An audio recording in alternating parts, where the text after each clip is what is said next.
Right, my name's Marjorie Norman. I'm 86 and I went out to Africa at the age of 22.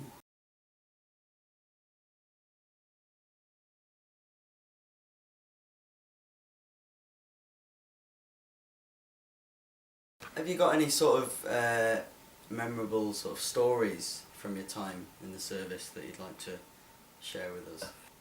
I had some hair-raising times and I had some hilarious times and I thoroughly enjoyed every minute of it. I used to go out and play bridge, but there are no lights around, so I used to leave the light on in my veranda. Moths had come to the light. Frogs had come for the moths. And a black mamba had come for the frogs and had eaten quite a few of them. You could see them down the thing. It was curled up on the veranda having a nice little snooze. But to get to my front door, I would have had to step over it because it was right in front of the door.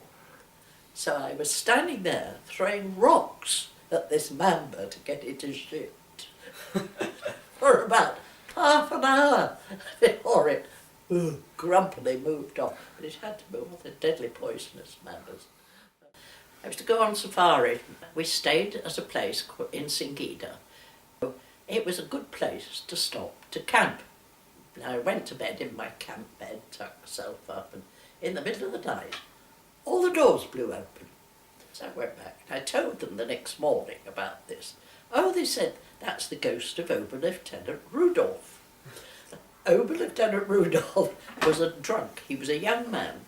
There was nothing to do there at this isolated moment but drink. He used to drink the native beer, Pombe, and get very drunk at all. And when he was drunk, he used to wander around the village shooting at anything in his path, you know.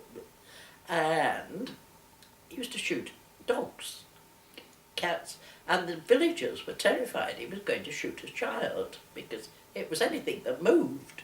His headquarters sent a message through in the middle of the night, knocked on the door, and gave it to Oberlieutenant Rudolph. And it was summoning him to headquarters on a serious matter. So he went out and he shot himself. And he's buried there. I saw his tomb. A very young man. He was only about 24 or 25. So they said that'll be the ghost of Oberlieutenant Rudolph. He comes and haunts the place, you see. So they said, now whether this is true or not, but it was a lovely story. They said subsequent DCs who did go in this boma for a time before they abandoned it, district commissioners, were camping there overnight, and they would be woken up and there'd be a message. And so they'd look at it and they'd say, oh crikey, it's in code. And they'd put it down at the side of the thing and go back to sleep again. It turned out it wasn't in code, and it wasn't there in the next morning. But they got the message in German saying, report to headquarters on a serious disciplinary matter. So there we are. I'd quite like to know about the amateur theatre that you...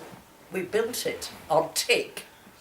We got the floor of an old quarry at a peppercorn rent, and then with each show we put a little bit more on. We put like RSJs but uprights, and then we had air bricks, and we filled that in. Before that, everybody on that side in the rainy season had umbrellas all the way down because the rain came in.